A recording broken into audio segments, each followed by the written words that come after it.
Good morning, and thank you for tuning in to Nadya's Identity Files. It's been like 5,500 years since I've last done a show. At least it seems that way. I think it's been about 2 weeks.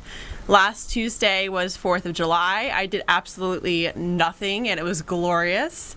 And the week before that, God, I don't even remember, but to be quite honest, part of the reason why you haven't seen me in a couple weeks is because I have been gearing up to launch an Indiegogo crowdfunding campaign for Nadya's Identity Files. It is high time actually, for Nadya's Identity Files to move to the next level, to have the ability to go out there and interview people outside of the WCOBM.TV studio and to kick my marketing stuff into high gear and really make a huge impact with this show. So if you could follow me on social media, if you're not already, I'll start to update probably every day about the campaign. It has not launched yet. I'm in the process of assembling some really cool footage for the campaign, but it would mean a lot to me if you engage with me more outside of watching the show to do what you can to make sure I can keep staying on the air. So I'm enjoying right now. I just have to mention it because I'm so random, right?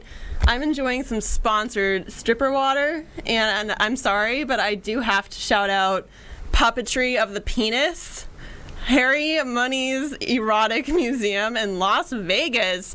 You guys, I haven't been to Las Vegas since 2008. Like, that's almost 10 years. I think I clearly have a reason to go to Vegas now, in addition to visiting the Las Vegas WCOBM.TV studio. I need to check out Puppetry of the Penis. So random, but I absolutely love it. So, to keep you updated on other things that have gone down since you last saw me, I've been out and about talking to a lot of people, new prospective guests, new prospective sponsors. I have a couple new advertising partners and sponsors that are set to start out with me next month, so you'll be hearing about that soon. This coming Thursday at 1 p.m. Pacific time, I'm going to be hosting a webcast that will be focusing on the process of hosting and producing online content. Now, that content does not have to just be for an online TV network for like WCOBM. It can also be for YouTube. It can be a podcast for iTunes or SoundCloud. It can be something you even host or house on your own website. So we're going to just go over the different ways in which you can do that, different methods that you can monetize your content, and just really cool opportunities and things that hopefully will inspire you to act and to start your own shit, you guys. The year is almost, it is more than halfway over. So why not go out with a bang and start something really cool that you've been wanting to do forever? So again, 1 p.m. Pacific time, follow me on Instagram, Facebook, Twitter, message me, reach out to me, contact me, and I will give you the deets. Now, today, on today's episode, we are going to be exploring something that we've kind of touched on before in other episodes when we've explored other different themes of identity, such as gender and even sexuality and working in different industries. But we're going to specifically hone in on beauty and identity today. So there's a massive wave of beauty influencers, and honestly, there's part of me that still doesn't quite get it. Like, I don't know how someone who's applying mascara and lipstick and highlighter could get millions and millions of views. I don't know. I just don't get it. But maybe, I don't know. I guess I'm just not as girly as I might seem, you guys. Like, I just learned how to do highlighter maybe like less than 6 months ago. Like, I didn't understand like what the point was of drawing like a little circle on your nose and doing those little things. Like, I just don't get it. I'm sorry, I don't get it.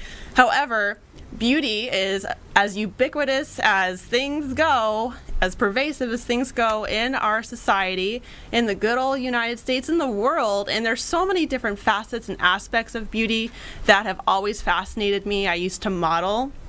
I used to base a lot of my identity on the potential success of becoming a model and working in that world. And, I think that it really caused different aspects of my identity to evolve after I moved on from that. And because at that point, when I was done doing the modeling stuff, I began reflecting a lot more on different ways that I behaved when I was in front of the camera, how I interacted with other models, the types of content that I was being showcased in, and so on. So we're going to talk to two different influencers, beauty influencers, both very unique and special in their own right. Daisy Pollard Sepulveda and Myra Jolie. So I'm super excited, and I'm sorry if I butchered either of your names. I am prone to do that, but I think that I worked it out. And Myra is a life coach and business mentor supporting millennial women to find their passion, rock their confidence, and get paid to do what they love. She serves her clients through the dynamic hashtag Ambitionista online community and through her signature mentorship program, hashtag Year of Massive Action. She is passionate about feminism, racial justice, and LGBTQ equality. She is inspired by celebrities RuPaul, Annie Lennox, and Lady Gaga, just to name a few, for having purpose-driven and unapologetic lives, something obviously very important to me as well. In her spare time, she enjoys hiking, dancing, hosting social events, and planning her next adventure. I hope that she'll find being on Nadya's Identity Files to be a bit of an adventure. It definitely can be a little special at times. So, hey, thank you, Myra, for coming on to the show. I look forward to talking to you. And then Daisy Pollard Sepulveda is a modelpreneur who has developed a genuine and deep interest in aesthetic labor. And before she sent me that short bio, aesthetic, I didn't really understand what aesthetic labor was. So I'm so excited to dig in with her about that. And so she focuses on the work that goes into being a professional model and beauty queen. She's also a businesswoman, author, and actress. In 2005, she was crowned Miss Jamaica International, which led her to compete on a larger scale at the first Jamaican candidate in history to compete in Miss Earth 2005, Miss Asia Pacific 2005, and Miss Beauty Queen World 2005. And she's also super, super smart. She has her own media company and is involved in multiple entrepreneurial pursuits. So I look forward to speaking with her as well. And, again, going back to the whole hype of the beauty influencer, I was doing some research and I found that, so there was a Forbes top 10 list of top 10 beauty influencers, and between all 10 of them, I think that they have an estimated reach of 135 million people. And to be honest, I didn't recognize any of their names except for Jeffree Star, but everyone knows Jeffree Star. In any event, we're going to be exploring more than just typical beauty culture, typical topics that you might think about when we're going to be talking about beauty influence and so on, with these two powerful, dynamic, and charismatic women. Stay tuned for the interviews.